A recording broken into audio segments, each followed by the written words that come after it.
वो कल के प्रोग्राम में बाजवा साहब पे गुफ्तगू क्या हुई, तहरीक इंसाफ का जो मजहबी कल्ट है वो परेशानी हो गया।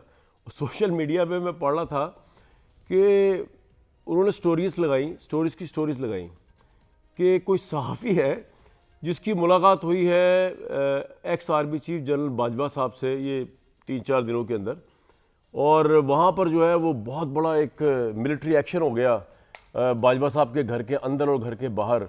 तो मैंने सोचा कि पता तो चलाया कि पाकिस्तान को कौन सा ऐसा मशहूर सहाफ़ी है जो जनरल रिटायर्ड बाजवा साहब को मिलने गया ये 2-3 दिन पहले, और इतना बड़ा मिलिट्री एक्शन हुआ क्योंकि बड़े बड़े मोतबर जो मजहबी कल्ट है तहरीक इंसाफ का उसके लोगों ने ट्वीट किए हुए थे। उनमें से एक साहब तो ऐसे हैं जिनके मुतालिक मुझे एक बिज़नेस टाइकून ने बताया कि भाई 70 से 80 लाख रुपया 80 करोड़ रुपया रिश्वत मैंने इसको दी है, और रिश्वत किस कॉन्टेक्स्ट में दी है, किस चक्कर में दी है, वो बिज़नेस टाइकून नहीं, हर दफ़ा आप वो उस तरफ ले जाते हैं, कोई और बिज़नेस टाइकून है। 70 से 80 करोड़ रुपया रिश्वत मैंने दी है इसको एक इशू के अंदर आज से कुछ साल पहले। तो अगर मैंने उसका कट्ठा छटा अब उस पर मैं रिसर्च करना शुरू कर दिया, क्योंकि ऑब्वियसली जब आप झूठी खबर लगाएंगे, और मैं झूठी खबर का बताऊं उसके बाद आता हूं ये 70-80 करोड़ रुपए की रिश्वत वाली बात पे। ये वो शख्स हैं जो बैठ के झूठी खबरें छाप रहे हैं ट्विटर के ऊपर। वो खबर क्या कि जी ये इस तरह हुआ। मैंने पता कराया पूरे पाकिस्तान के जर्नलिस्ट का, जगह जगह चप्पा चप्पा करिया पता कराया, पता चला कि जनरल रिटायर्ड बाजवा जो हैं उनकी पिछले कोई 6 से 8 माह में किसी जर्नलिस्ट से कोई मुलाकात ही नहीं हुई। और ये रिकॉर्ड पे मैं बता रहा हूँ आपको, यार ये एक सच्ची बात बता रहा हूँ। जो झूठे शख्स ने जो बात की उस पर तो मैं आता हूँ अभी। और किसी जर्नलिस्ट से मुलाकात नहीं हुई, किसी जर्नलिज्म की फर्टर्निटी के किसी एनालिस्ट से मुलाकात नहीं हुई।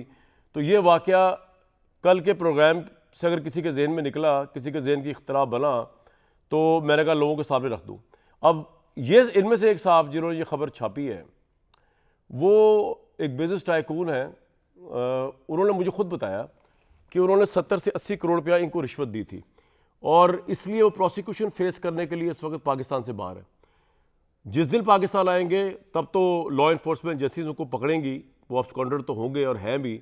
लेकिन मैं आपसे वादा करता हूं कि ये जो 70 से 80 करोड़ रुपए का जो, क्योंकि उन्होंने पाकिस्तान के सारे सहाफ़ियों पर इल्ज़ाम लगा दिया, जनरल बाजवा साहब पर इल्ज़ाम लगाया, वो जाने उनका इदारा जाने, वो खुद जाने, मुझे उससे कोई लेना देना नहीं, क्योंकि सहाफ़ियों पर इल्ज़ाम लगा दिया इन्होंने इस तरह के वाक़यात लिख लिख के, झूठे वाक़यात, मन गढ़ंत वाक़यात। तो मेरा काम है सहाफ़ियों के राइट्स के लिए खड़े होना, एंकर्स के राइट्स के लिए खड़े होना। तो अब उस चक्कर में मैं इस पूरी स्टोरी को जो मेरे सामने उस बिजनेस टाइकून ने मुझे बताई थी, इसकी तह तक जाऊंगा और आपको बताऊंगा इन भाई साहब का। और इससे मुझे ये भी अंदाज़ा हुआ कि जब ये शख्स थोड़े से पावर के ऊपर था, तो ये जब ये बातें बताया करता था अपने मुखालफिन के मुतल्लिक, प्रेस टॉक्स तक किया करता था, तो वो कितना झूठ था। तो ये तमाम चीज़ें इंशाल्लाह आज आपसे वादा करता हूँ मैं अपनी व्यूअर्स से कि बताऊँगा। और आज के दिन एक और बड़ा इंपॉर्टेंट सर्वे मेरे सामने NA 128 में हम गए पहली दफ़ा। बड़ा अहम इलाका है NA 128 का, अगरचे इलाके के तफसीलात मेरे सामने अभी आ जाएंगी। या आई थिंक मॉडल टाउन, इकबाल टाउन, इछरा, शादमान, ये लाहौर के इन प्राइम इलाकों को हिट करता इलाका है। यहाँ ऑन द फ्रंट की टीम पहली दफ़ा गई। हमने आपको पहले नवाज शरीफ साहब के बाई हल्के का रिजल्ट भी सुनवाया था, और वो नवाज शरीफ साहब उस वक्त में मेजॉरिटी में थे। ये NA 128 जो है इन इलाकों का, जहाँ पे बेसिकली पॉश लोग भी होते हैं और दूसरे लोग भी होते हैं, ये उसका रिजल्ट है जो मेरे सामने भी आ जाएगा। 201 लोगों ने इसमें पार्टिसिपेट किया है, बहुत बड़ा वास्ट सैंपल है। यहाँ तहरीक इंसाफ जीत रही है या PMLN जीत रही है, ये हम आपको बताएंगे जैसे ही वो रिजल्ट मुरतब होकर मेरे सामने आएगा। रिजल्ट से मुराद ये कि हम आपको उन लोगों की राय सुनवाएंगे। उस हल्के में हमारा कैमरा गया है ऑन द फ्रंट का, दुनिया न्यूज़ का, वहाँ से जाकर लोगों को सवाल पूछे गए हैं कि वो किस पार्टी को वोट देंगे। तो इस कॉन्टेक्स्ट में आपको ज़रा सूरत हाल वाज़ेह हो जाएगी कि पाकिस्तान या एटलीस्ट लाहौर के इस हल्के के अंदर लोग सोच क्या रहे हैं। मेरे साथ हफीज़ुल न्याई साहब, बहुत वार्म वेलकम, इजहारुल हक साहब, इरशाद भट्टी साहब मौजूद है।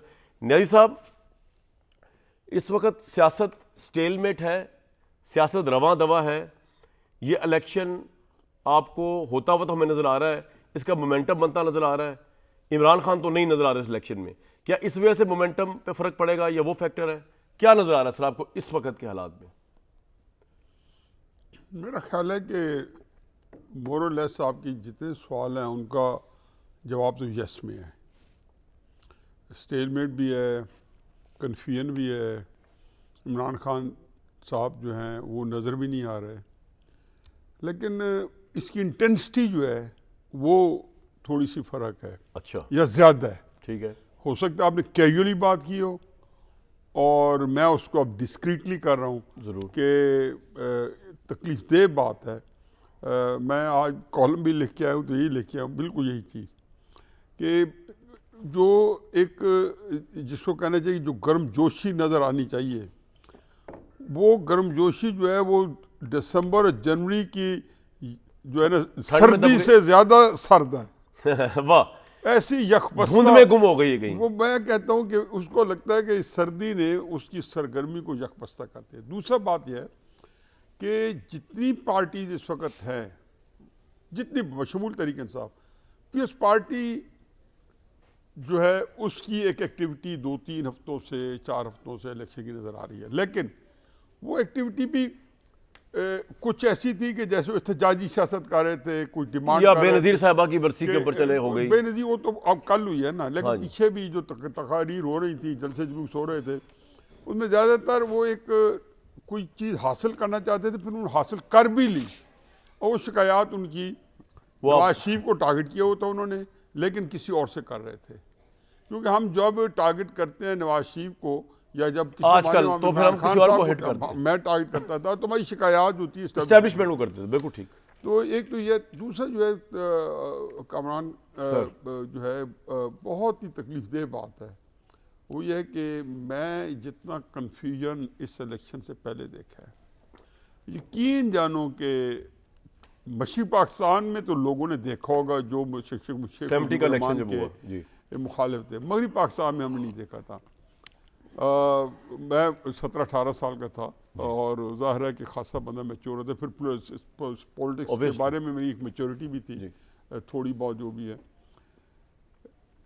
कन्फ्यूजन ने किस तरह और भी कई जो कन्फ्यूजन ने असाब को शल किया हुआ है, और भी कई हैं। कन्फ्यूजन ये थोड़ा है कि जहाँ आप जाएंगे, आप तो आप जाते रहते पब्लिक मिलना जुलना भी, इवन गैर सियासी लोगों में जाते होंगे आप, कई आपकी ऐसी दोस्ती है कि जो बिल्कुल शोबिस से है, किसी और उससे है, वो पूछते हैं कमरान साहब इलेक्शन हो गए, इमरान खान बाहर आएंगे नहीं आएंगे, मतलब वो सवालात हैं जो कि सिवाय आपके अंदर एक इस्तराब पैदा करने के, मतलब एक मखमसा पैदा करने के, एक क्यूरोसिटी, एक जो यानी सब ठीक नहीं चल रहा चाहे इलेक्शन हो भी जाए। मेरा ख्याल है कि मैं तो खैर मेरा तो उसमें जो है लगी बंदी राय है कि जो आपने 2014 से काम शुरू किया था ये उसका वाइंड अप हो रहा है, उसका अंजाम निकल है। जो फसल आपने बोई थी ना, क्योंकि कोई 2, 3, 4, 6 महीने कौमों को ना डबोता है ना कौमों को अरूज। 2014 की जो फसल है वो आपको लग रहा है उसका अंजाम आ रहा है, उसका काट